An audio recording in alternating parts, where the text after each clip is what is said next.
SER Podcast.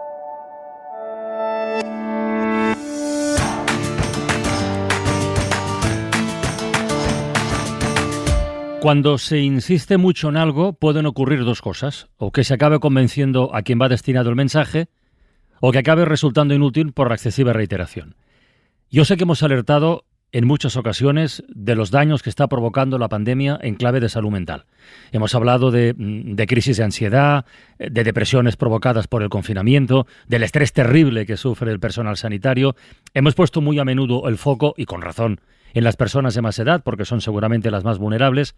Bueno, pues espero que seamos capaces de no ignorar las señales de alarma cada vez más frecuentes que apuntan a la salud mental de los jóvenes, a los efectos colaterales de la pandemia, o no tan colaterales. No existen datos generales, hay que ser muy cuidadosos al meterse en este terreno, pero si de repente coinciden varias cosas, una médico de urgencias que dice: esta semana he atendido 2 intentos de suicidio en 2 niñas de 14 años. El gerente de un gran hospital advierte: en las últimas semanas tenemos 4 intentos de suicidio de niños y jóvenes al día. E incluso una jueza de familia explica que en los últimos meses ha visto casos de anorexas nerviosas en chicas y chicos, brotes psicóticos sin antecedentes, depresiones y también intentos de suicidio en personas menores de 20 años. Bueno, pues como mínimo yo digo que es para prestarle atención, que es lo que vamos a hacer esta tarde. Isaías, buenas tardes. Buenas Roberto tardes. Sánchez, bienvenido. ¿Qué tal? ¿Cómo estáis? Luis Sánchez Mellado, Hola, ¿cómo estás? ¿Qué te sugiere este cúmulo de alertas? Alarma y atención, porque cualquiera que tenga niños y adolescentes y jóvenes en casa se está dando cuenta de que este año y medio que llevamos ya, ha sido inédito para todos, pero para ellos especialmente en una edad crítica. Hemos alertado en este programa de factores sectoriales, digamos, por ejemplo los trastornos alimentarios, que es absolutamente empírico que ha habido un incremento en los casos y un empeoramiento en los que ya había diagnosticados. Esto es absolutamente contrastable. Y creo que hay que estar atentos. Yo creo que no es cuestión de alarmar, simplemente estar atentos, porque damos por supuesto que los niños son felices, que los niños están tranquilos, que los niños son de goma, y a veces no lo son tanto. Voy a reproducir una parte de lo que nos ha sugerido traer ese tema yo a la ventana. El gerente del Hospital Sant Joan de Déu de Barcelona, que se llama Manel del Castillo, el pasado domingo, publicó un hilo en Twitter, que vio luz, por cierto, donde expresaba eso que antes comentaba yo, la preocupación por el impacto de la pandemia en la salud mental de los jóvenes, y describía que en las últimas semanas en ese hospital, que es un gran hospital materno-infantil de Barcelona, habían aumentado los ingresos por trastornos de conducta alimentaria, por ansiedad o intento de suicidio en menores. Y a esos comentarios contestó una magistrada, Natalia Velilla, afirmando que ella también durante los últimos meses ha visto pues estos casos de anorexia nerviosas, depresiones, brotes psicóticos en personas cada vez más jóvenes. Natalia Velilla, buenas tardes. Hola, buenas tardes a todos. Natalia Velilla es magistrada en un juzgado de familia en Móstoles, que lleva también el tema de los internamientos psiquiátricos. Bueno, yo ya he subrayado al principio que esto no es un estudio en profundidad ni un estudio científico, pero son señales de alarma. ¿En los últimos meses realmente le ha cambiado el paisaje, jueza? Sí, es lo que comentaba. Yo realmente no soy psiquiatra ni he hecho ningún estudio de fondo ni nada. Simplemente cuando leí el hilo que acaba de comentar del gerente del hospital, es que me sentí muy identificada porque yo llevo, junto con otro juzgado en mi partido judicial, todos los internamientos psiquiátricos. Todo internamiento psiquiátrico tiene que estar ratificado por un juez cuando no hay voluntad para darlo y los menores no la tienen. Y sí que estamos viendo últimamente gente cada vez más joven y con patologías novedosas, brotes psicóticos sin filiar anteriores, sin antecedentes, anorexias nerviosas, intentos de suicidio, autolisis, ponerse a romper cosas dentro de la casa. Y entonces, hombre, a mí me llama la atención, me gustaría que esto se investigara, lo que ha dicho la colaboradora, que hay que verlo con precaución, pero no perder la perspectiva, ni perderlo de vista. Porque esto lo está observando, entiendo que en mayor proporción que antes de la pandemia. Sí, antes digamos que lo normal era tener sobre todo personas mayores, personas pues adultas, y ahora cada vez son más jóvenes las personas que están siendo ingresadas en el hospital. Aparte que también es la primavera, que dicen que también la primavera influye, pero realmente sí que es llamativo. Vamos a incorporar a esta conversación, como es obvio, a nuestro psiquiatra de cabecera, al jefe del Servicio de Psiquiatría del Hospital Universitario de Burgos, Jesús de la Gándara. Buenas tardes. Hola, buenas tardes. ¿Cómo estás, Jesús? ¿Qué tal va eso, amigo?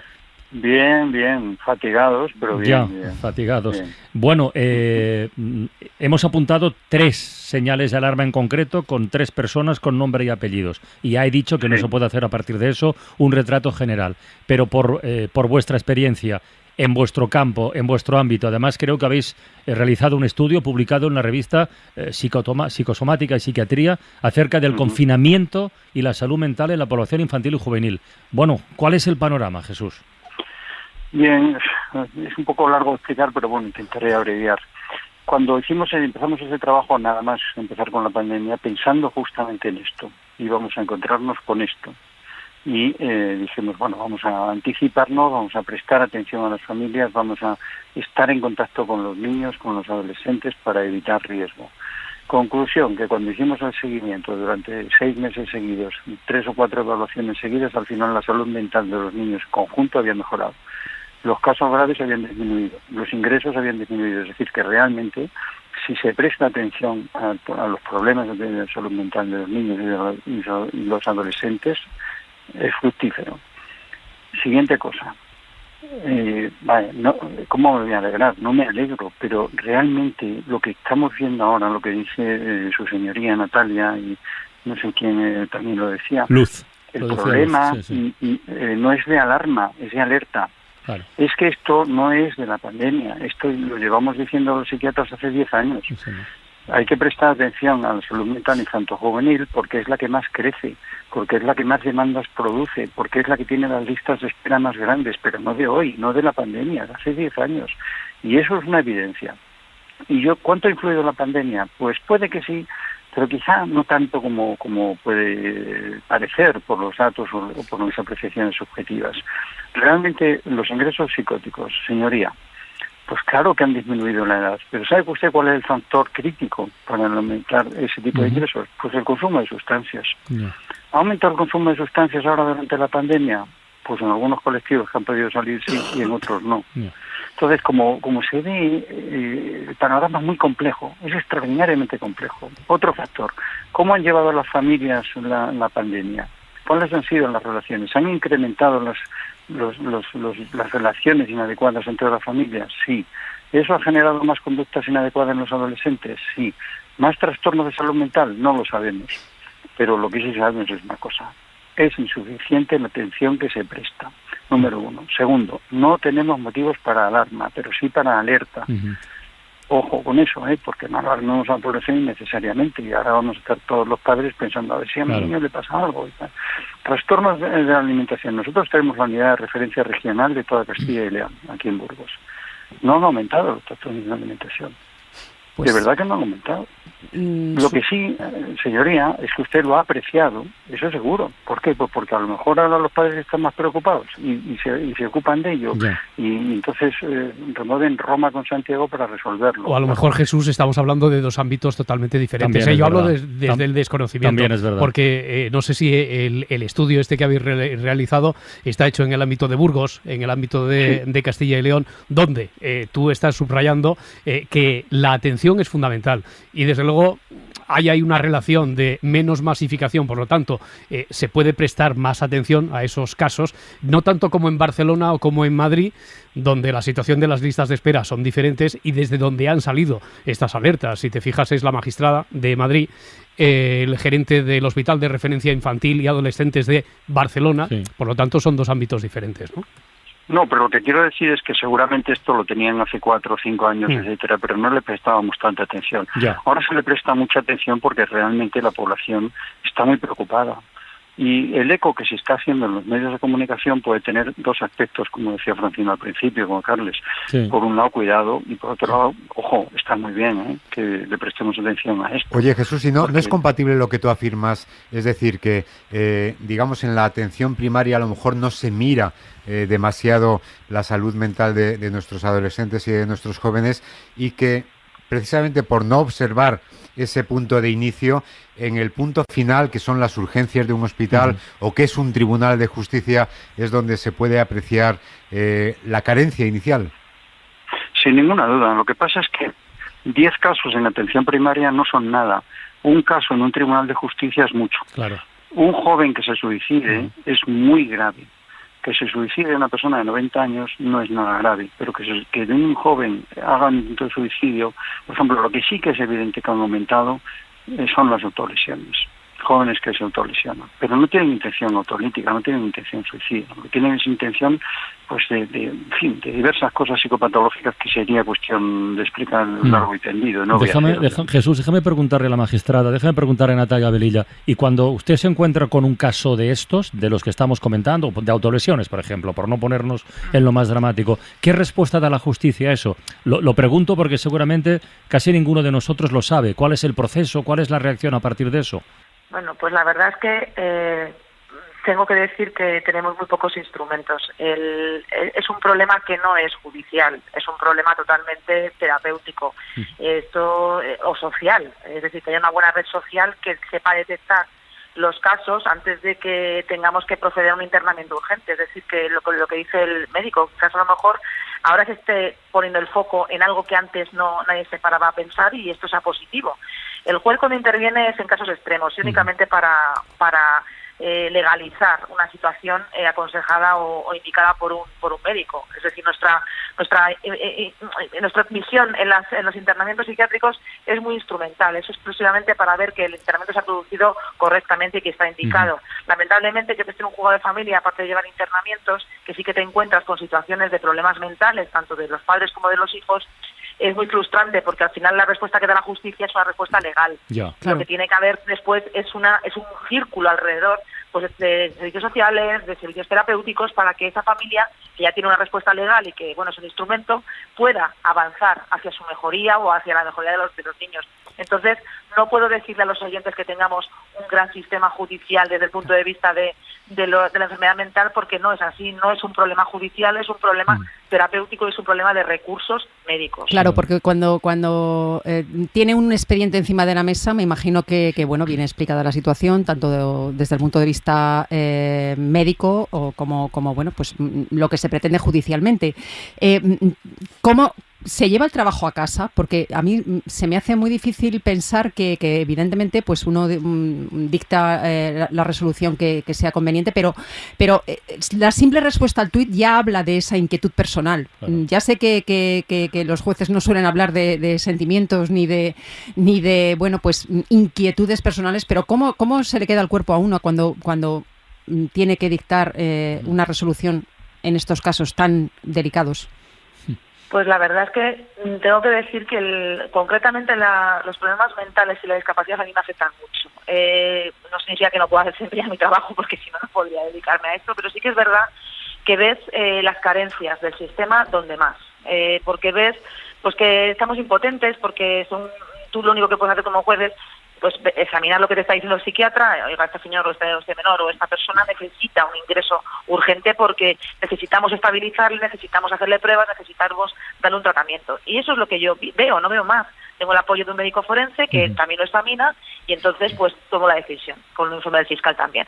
Pero realmente a partir de ahí ya el trabajo es del médico. Entonces a mí me produce mucha frustración ver cómo la enfermedad mental en España en general es la gran olvidada.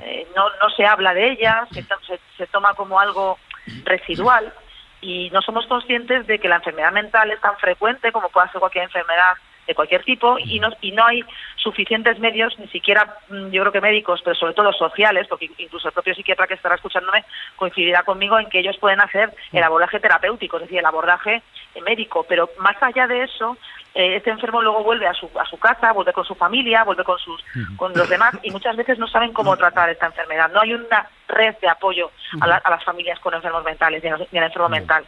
Entonces, pues hombre, las situaciones de frustración, no te voy a decir lo contrario. Jesús, por alusiones. Sí, claro, es que es verdad. Un detalle también, señoría Natalia, un detalle, es que en todos los menores, en todos los ingresos de menores, sean involuntarios o no, conviene que los oyentes sepan que es obligatorio que intervenga el juez, en su caso un juez de familia. Sí, el fiscal, efectivamente. En todos los casos tiene que estar aprobado por el Ministerio Fiscal, por el juez encargado, ¿no? Entonces eso puede distorsionar un poco la cuestión, pero no es más que una tramitación garantista de que realmente las cosas se están haciendo bien, no se está abusando del sistema, etcétera. Y en efecto, pues hombre, Todo es perfectible. La verdad es que los recursos en salud mental en los últimos 20, 25 años se han triplicado en España. Pero obviamente la demanda ha crecido tanto por una mayor sensibilidad de la población, por incremento de patologías menores pero muy frecuentes en la población juvenil y en la población de mediana edad, sobre todo en la de mediana edad. Entre los 30 y los 50 años han incrementado las patologías psiquiátricas muchísimo más que en todas las poblaciones, por el estilo de vida, por un montón de cosas que obviamente no nos da tiempo a explicar ahora. Luego el tema de la red social. Nosotros hemos avanzado un montón en psicofarmacología, en neurobiología, etcétera, y un montón en psicoterapia, pero no en sociobiología, en sociología de la enfermedad mental. En eso no. Sociología es la red de apoyo, porque claro. Cuando el enfermo o la persona que ha sufrido un brote vuelve a casa, efectivamente, pues vuelve al mismo entorno que probablemente haya tenido mucho que ver en ese brote o en esa crisis. El mismo entorno que tiene mucho que ver y en fin, y hablo por experiencia, como Jesús ya sabe porque se lo conté en una ocasión, sin la más mínima idea de cómo reaccionar, de cómo ayudar, con qué pautas de comportamiento puedes reaccionar a determinadas actitudes que, en fin, a ti no te entran en la cabeza, pero para esa persona pues son más habituales, y eso, por desgracia, ¿verdad, Jesús? Sigue siendo la gran asignatura pendiente. Joder. Claro, la gran asignatura es la sociedad, es decir, la aceptación, la tolerancia, la capacidad de asunción de los problemas mentales, porque no sabemos qué hacer, nos asustamos. Cualquiera, yo también. Cuando una persona de mi familia tiene necesidad de psiquiatría, pues me asusto, lógicamente. Y el estigma, Jesús, y el estigma. Claro. El estigma es tan injusto. Y es una patología, Jesús, que cursa sin fiebre. Quiero decir, ¿no? que otras patologías son claras. ¿Cómo me duele la garganta o qué fiebre tengo? Y eso te lleva a ir a un centro de salud. Pero esto no, y encima si se produce en unas edades en las que los cambios físicos y psíquicos son normales y todo se considera o se atribuye a la edad del pavo, ya se pasará, pues entonces a lo mejor es más difícil de detectar a su tiempo. Yo creo que un poco... Y luego la demora, yo creo que la convivencia, o sea, hablaba Jesús de que, bueno, que no sé cuándo se hizo exactamente el estudio, si durante el confinamiento puro y duro o también durante cuando se aliviaron las medidas y hubo, pues un cambio en el estilo de vida en las familias. Pero yo creo que si ha habido un aumento también de los casos es también porque ha habido un aumento de la convivencia. Hablamos de los trastornos alimentarios. Muchos padres igual se han dado cuenta de que sus hijos no estaban comiendo correctamente o les mentían a la hora de que estaban comiendo correctamente. Muchas relaciones maternofiliales o paternofiliales también tiene que ver con las horas de convivencia, con los roces que en algunas ocasiones han podido llegar a episodios mayores, ¿no? Yo creo que sí que, no sé, es una impresión personal y epidérmica, pero creo que el confinamiento nos está pasando factura o nos va a pasar factura. A todos, a los grandes, a los pequeños y a los medianos. Oye, Jesús... También yo creo que también el COVID, el COVID, ojo, el COVID está dejando nosotros estamos viendo a multitud de personas que o bien han tenido COVID, o sus familias, o los profesionales que los han cuidado. Claro. Esos tres colectivos son los que están incrementando con mucho nuestras demandas. Natalia, ¿quería decir algo? Que no, decía simplemente al hilo de lo que dice Luz, también hay una parte positiva, todo sea también un rayo de esperanza. Yo que estoy en un juego de familia también lo veo. Hay también progenitores que a fuerza del confinamiento se han visto abocados a estar con sus hijos más tiempo. Servidora. Y esto les ha llevado, por ejemplo, y la gente que a lo mejor no estaba tan acostumbrada, porque el trabajo les absorbe y aquí como están trabajando en casa, pues están más tiempo con los hijos. Y esto ha redundado en mejoras en muchos casos de las relaciones de los progenitores divorciados, aunque parezca raro de decir, pero como que han empatizado más con el otro. Y luego hay muchas solicitudes también de buenas circunstancias compartidas precisamente a raíz de darse cuenta de que son capaces de hacerlo. A raíz del confinamiento, pues eso es interesante. Algo es algo. Algo es algo, no va a ser todo negativo en la vida. Natalia Velella, le agradezco muchísimo este ratito en la ventana, y como sé que acaba de publicar un libro que nos interesa mucho, que es Así funciona la justicia, verdades y mentiras en la justicia española, hoy tocaba este otro, pero ya te emplazo a que vuelvas otro día a la ventana, ¿vale? Yo encantada de estar con vosotros. Venga, gracias a todos. Un abrazo. Venga, y Jesús, el próximo día 25 estamos en Burgos abriendo la ventana, pero en la Catedral de Burgos, además. ¿Te dejan entrar, Jesús, allí? O sea, ¿no? Que a ver si tenemos oportunidad de compartir micrófono y vernos la cara, ¿vale? Por supuesto que sí, ahí estaré. Yo quiero decirte, Carlos, bueno, por supuesto, salud en primer lugar, y también un tema, mirad, el COVID es el gran pretexto. tratadles un día. A ver, que es que el COVID no sirve para un roto y para un descosido. Ya. Cuidado, ¿eh? Entonces ese es un tema que sería interesante profundizar en él. Pues lo comentaremos. Y gracias, por supuesto. Cuídate mucho, Jesús. Un abrazo, amigo. Igualmente. Gracias.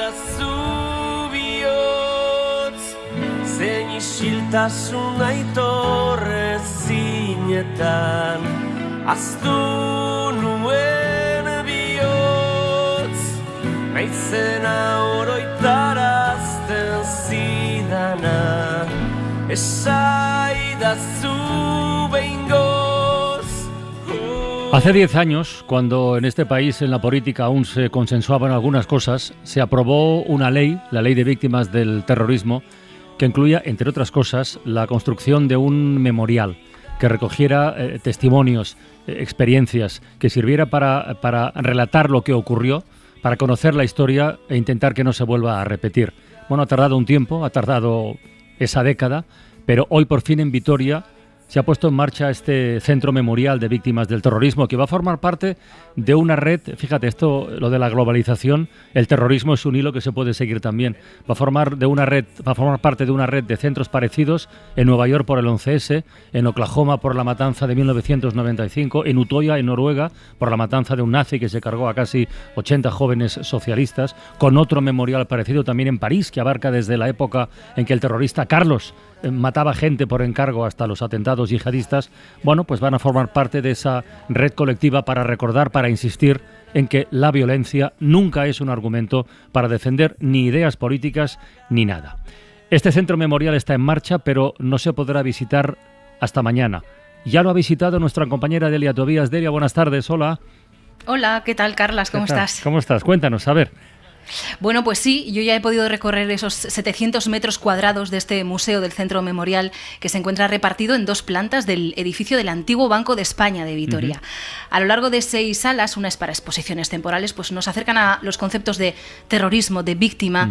Podemos repasar además de forma cronológica la historia de la violencia terrorista en España y en el mundo, comprobar cómo actúan los violentos y la respuesta a eso desde lo policial, lo político, lo judicial, lo social y muy presente, Carlas, claro, su voz, el testimonio de las víctimas. Yo quería preguntarte, igual no has tenido tiempo de digerirlo todo, pero ¿qué es lo que más te ha impactado? No sé si es el testimonio directo de las víctimas, alguna imagen, luego nos hablarás del Zulo donde estaba Ortega Lara. ¿Qué es lo que más te ha impactado, Delia? Pues si me preguntas a mí, desde luego es la voz de las víctimas, su testimonio directo, como decías. Mira, hay 2 espacios especiales para ese contacto, ¿no? Para ese piel con piel, por así decirlo. Uno de ellos es el llamado Banco de la Memoria, en el que se han recogido en diferentes formatos, vídeos, textos, audios, más de 1000 testimonios. Testimonios que hablan de lo que querían a ese familiar que le arrebataron, del silencio o del deseo de que las nuevas generaciones no pasen por lo mismo. Y otro de esos espacios a los que me refiero es una sala en la que se proyecta un audiovisual inmersivo. Tú entras, frente a ti y a tu izquierda y derecha, empiezas a ver imágenes de lugares donde han sucedido atentados y escuchas esas voces, sus voces que te envuelven. Te asesinaba y era el silencio total o algo habrá hecho. Odio nunca he tenido. Miquel Echevarría, Intueta. Años lo llevé a apuntar un papelito. No quería que se me olvidara nunca. Es uno de tantos testimonios, Carlas, que se pueden escuchar en esa sala. Hay testimonios en el memorial y también objetos de las víctimas, bueno, y de los terroristas, ¿no? También. Sí. Hay armas, hay, por ejemplo, una bomba lapa en un tupper de las que se colocaban en los bajos de los coches. Hay fichas de entrada a la banda terrorista ETA o cartas de extorsión o de amenaza. Fichas de entrada, has dicho. Sí, de entrada aparece la fotografía de los terroristas, sus datos personales, esos nombres de guerra que tenían e incluso algunas apreciaciones sobre su perfil personal, por así decirlo, ¿no? Y te decía que también había cartas de extorsión, evolución desde las que se escribían a máquina hasta las que aparecían con códigos alfanuméricos, ¿no? O cartas de amenaza, como la que se encontró el concejal del Partido Socialista de Euskadi en Andoain, José Luis Vela, en el felpudo de su casa junto a la llave de su portal. Dice, aquí estamos otra vez en tu portal de casa, pero sepa usted que la próxima vez que vengamos no será para ponerle ningún paquetito, sino que iremos directamente a volarle la cabeza como bien te lo mereces. ¿Por qué? No estás respetando ni la palabra ni los derechos de Euskal Herria. Es la voz de nuestro guía Gorka Angulo, que es el responsable de comunicación del Centro Memorial. Sobrecoge, ¿no? Estos objetos y documentos que te estoy mencionando, que os estoy mencionando. Pero coincido, fíjate, Carlas, con Raúl López Romo, historiador y responsable de exposiciones del centro, en que los que más llegan son, una vez más, los donados por las víctimas. Yo creo que son las más importantes, ¿no? O sea, el patinete de Ignacio Echeverría y su madre, Ana Miralles, que decía, bueno, pues esto podría estar en mi casa, pero en mi casa solo lo vería yo, prefiero que esté ahí, junto con otros documentos, otros testimonios de muchas víctimas, ¿no?, de lo que nunca debió suceder, en un sitio donde lo pueda ver toda la gente y tomar conciencia de lo que ha pasado.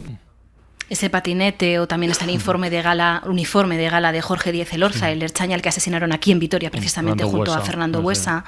Sí, o una carta de Publio Cordón, que escribió a su madre durante su cautiverio a manos de los Grapo y que encabezaba diciéndole que era una madre ejemplar. Es muy conmovedora esa carta. Oye, Delia, este mediodía en hora 14, José Antonio Marcos ha recordado un momento que forma parte de la historia de esta casa, porque es cuando Carlos Llamas, el añorado Carlos Llamas, accedió al zulo donde estuvo encerrado Ortega Lara y hacía la descripción del habitáculo, lo pequeñito que era, con esa luz, una cortinita pequeña. ¿Qué has sentido tú al entrar ahí? ¿Cómo nos lo puedes describir? Es uno de los impactantes, ¿eh? Se puede ver desde una vista de pájaro, desde un suelo acristalado, pero sí, cuando entras, te enfrentas a un hueco en la pared. Yo soy chiquitica, me tengo que agachar y lo primero que haces es chocarte con la hamaca que tenía de jergón, de una telilla plastificada, con una palangana debajo. Ya empiezas a sentir, yo empecé a sentir el agobio, ¿no? A la izquierda una mesa y una silla plegables con enseres para comer, algunos pósters en la pared, algún colgador, una balda con productos de aseo. Es un espacio minúsculo, o sea, 3 de largo, 2,5 de ancho, 1,8 en máximo de altura, y porque el techo era 2 aguas, con paredes de tablones de madera oscuro. Agobio, sensación de cómo puede pasar un ser humano allí 532 días. Desde luego sales removido de ese espacio, también te remueve ver un audiovisual con imágenes personales, familiares de víctimas y de su gente, pero mira, no es lo único que quieren provocar desde el Centro Memorial en el visitante. Si solo saliera conmovido, pues habríamos cumplido la parte quizás de memorial, más emotiva, de tocar la fibra sensible, pero no de ubicar a estos visitantes en el contexto, en lo que estaba sucediendo en los años 80, en los años 90. Entonces, combinar ese sentimiento con la parte histórica de información era imprescindible, ¿no? Por eso nos gusta decir que esto es un memorial, pero es un historial también. Bueno, son pequeñas pinceladas, que os he dado. Sí, pero has dado una idea muy precisa de lo que puede encontrarse el visitante a partir de mañana. Y fíjate, de lo que habrás visto ya, tengo delante en la pantalla del ordenador la imagen de un mural. Un mural muy grande, porque creo que está en 2 metros de alto por 5 de ancho, ¿no? Por 6. Por 6. Si te refieres a ese porque es enorme. Exacto. Se llama Memoria. Y es un conjunto de paraguas. Es de 2012 y su autor es el artista plástico José Barrola. José, buenas tardes. Buenas tardes. ¿Qué tal? Muy bien, son muy bien. Decenas, ¿no? Estaba intentando contarlo, son decenas de paraguas marrones en recuerdo al paraguas rojo que llevaba Jesús Luis López de la Calle cuando fue asesinado, ¿verdad? La verdad es que no los he contado, no me acuerdo, pero sí, son muchos y la idea es que sea un sinfín, que sea una auténtica lluvia de paraguas, ¿no? Es que esa imagen, los oyentes ya de una cierta edad lo recordarán, cuando asesinaron a López de la Calle, el paraguas quedó boca abajo junto al cadáver. Esa es una fotografía y una imagen que mucha gente habrá visto. Y no sé qué te rondó por la cabeza en ese momento, o ya tenías tú el paraguas como arma defensiva y medio pensado. No, la verdad es que no, además nunca me ha gustado el paraguas para usarlo, siempre he tenido una sensación muy contradictoria con él, siempre me mojo, siempre lo pierdo, en fin, es un obstáculo, pero sin embargo es un pues en este caso era una metáfora muy evidente, ¿no? López de la Calle además era amigo nuestro, amigo de la familia, de la militancia antifranquista, en fin, un hombre que pasó años en la cárcel, coincidió además en una de las cárceles con un tío mío, también también sindicalista, en fin, que había muchos rasgos comunes, ¿no? Entonces para mí fue un auténtico impacto cuando lo oí, yo no sé si lo vi o lo oí en la radio lo primero, pero bueno, claro, te sobresalta ya el hecho de un asesinato te sobresalta, pero si además es amigo, pues imagínate, ¿no? Claro, estaba pensando con esto del paraguas y su utilidad, que cuando llueve sí te protege, pero cuando graniza mejor que busques otro refugio, porque con el paraguas no tienes suficiente, ¿no? Sí, por eso yo tenía esa sensación cuando veía ese paraguas rondando el cadáver de José Luis. Claro, para mí era la metáfora de lo que estaba pasando aquí a José Luis cuando lo mataron. Mucho antes ya lo habían amenazado, le habían puesto dianas, le habían perseguido en la calle. Ahí es cuando el paraguas tenía que haber ejercido su función, ahí es cuando tenían que haber, en fin, los ciudadanos vecinos de José Luis le tenían que haber ayudado, le tenían que haber protegido, ¿no? En fin, como José Luis, como cualquier otro, ¿no? Es decir, esa sensación de que ha habido una cierta, no voy a decir impunidad, pero sí que ese mirar para otro lado, no querer enfrentarse al problema, ¿no? Y ya cuando llega, el paraguas no sirve para nada, ¿no? Entonces, por eso utilicé el paraguas un poco como con esa simbología, esa mirada un poco. Claro, la labor de un artista no es ser un cronista, no es la única labor, por supuesto, ¿no? Hay que dejar macerar un poco las emociones precisamente para extraer lo más esencial de todo ello, ¿no? Y aunque el atentado fue en el año 2000, yo empecé a hacer una serie. El mural es como el resumen final de toda una serie de obras donde el paraguas es el protagonista, el paraguas y la ausencia, ¿no? Y el silencio de alrededor, ¿no? Son obras muy silenciosas en ese sentido, ¿no? Y sí, la verdad es que, bueno, lo que pasa es que llega un momento, ya después de este mural, que he querido dejar de seguir con la serie, porque entre otras cosas estamos rodeados siempre de paraguas, y de verdad, paraguas de verdad. Entonces tampoco se trata de ir con la metáfora colocada constantemente, ¿no? O sea, se trata de respirar también, ¿no? Muy bien. José Ibarrola, muchísimas gracias por este ratito en la ventana, y un abrazo muy muy grande, de verdad, ¿eh? Un abrazo, muchas gracias. Delia, un beso, cuídate mucho. Lo mismo, un abrazo. Aika mutil jeikiadi kanpoan zer den midadi. Aika mutil jeikiadi zer oinon den midadi. Baina usia egia da mutiltxo hau unatu da. Bueno, ha tardado 10 años, pero yo creo que merece la pena, y seguro que tendremos oportunidad para profundizar cualquier día, en las próximas semanas o en los próximos meses, de lo que es este memorial y de lo que significa. Y por cierto, eso que decía antes del hilo del terrorismo como uno de los elementos de la globalización, vamos a poner el foco un momentito en Italia, porque el jefe mafioso Giovanni Brusca, uno de los hombres más próximos al histórico capo de la Cosa Nostra, ha salido de la cárcel tras pasar 25 años, porque él fue el autor del atentado donde fallecieron el juez Falcone, su esposa y 3 agentes de la escolta. Esto ha provocado un auténtico terremoto en Italia, como es obvio, y como nos conecta con el tema que estamos abordando, pues hemos invitado a asomarse a la ventana a nuestro corresponsal Joan Solés. Joan, buenas tardes, buonasera. Buenas tardes a todos. Vaya historial tiene este hombre, ¿no? ¿Qué tiene, 64 años ya? 64 años exactamente, sí. Bueno, pues este criminal mafioso, Carles, ha salido ya de la prisión romana de Revivia y desde hoy permanece no solo bajo vigilancia judicial, sino además bajo protección policial con la escolta que prevé el programa de seguridad para arrepentidos de la legislación italiana. Su puesta en libertad ha causado estupor porque se trata de uno de los peores verdugos sanguinarios de Cosa Nostra. Capturado en Sicilia en 1996, declaró una sarta de disparates y falsedades para enmarañar las investigaciones durante 4 años, pero cuando se dio cuenta que podía ser condenado a cadena perpetua, optó por colaborar con la justicia y contar la verdad. Y la verdad, reconoció haber cometido al menos un centenar de homicidios, aclaró otro medio centenar de asesinatos en los que participó, entre ellos el atentado contra el juez que consiguió desenmascarar la trama mafiosa, Giovanni Falcone. Brusca fue el encargado de activar el explosivo en la autopista de Palermo en el 92, o la muerte del niño Di Matteo, de 6 años, cuyo cuerpo fue disuelto en ácido nítrico en represalia contra el padre, también mafioso, que arrepentido había empezado a colaborar en las investigaciones antimafia. Claro, es curioso porque el juez Falcone fue precisamente el inspirador de esta norma para favorecer a los arrepentidos, ¿no? Sí.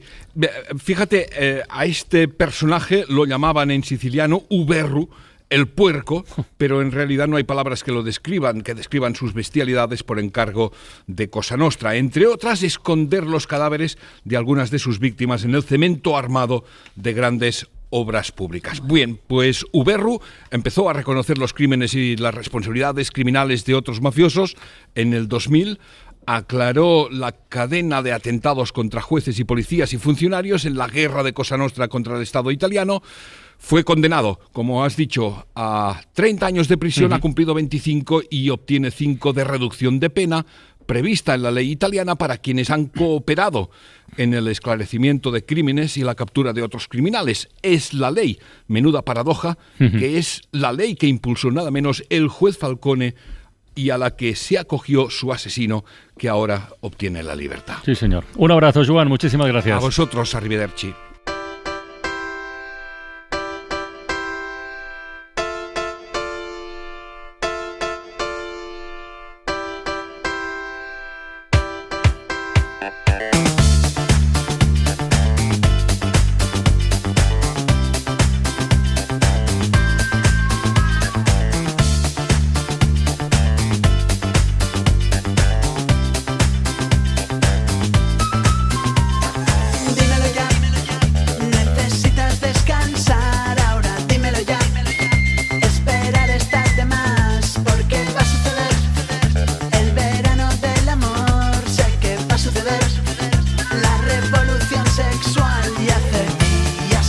A ver, yo no sé vosotros, a mí me gustaría terminar esta primera hora de La Ventana con... ¿Un poco de subidón? Bueno, sí, no, en fin, con una sonrisa, con una historia un poquito más ligerita, como de final feliz. ¿Tenemos? Y sí, vale, tenemos.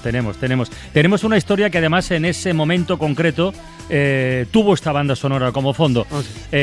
Vamos a ver, es la historia de Lidia y Borja. Ella es matrona. Él es enfermero especialista en atención primaria, tienen 26 y 28 años respectivamente, y se han prometido después de que él participara en el Ironman. ¿Todavía le quedaban fuerzas? Bueno, ahora nos lo contará. O igual no le quedaban fuerzas para negarse, no lo sé. La cuestión es que había recorrido entre la natación, la bici y las piernas 226 kilómetros. Y fue cruzar la meta. Y le estaba esperando Lidia para decirle, pues lo que se dice en estos casos, que si te quieres casar conmigo.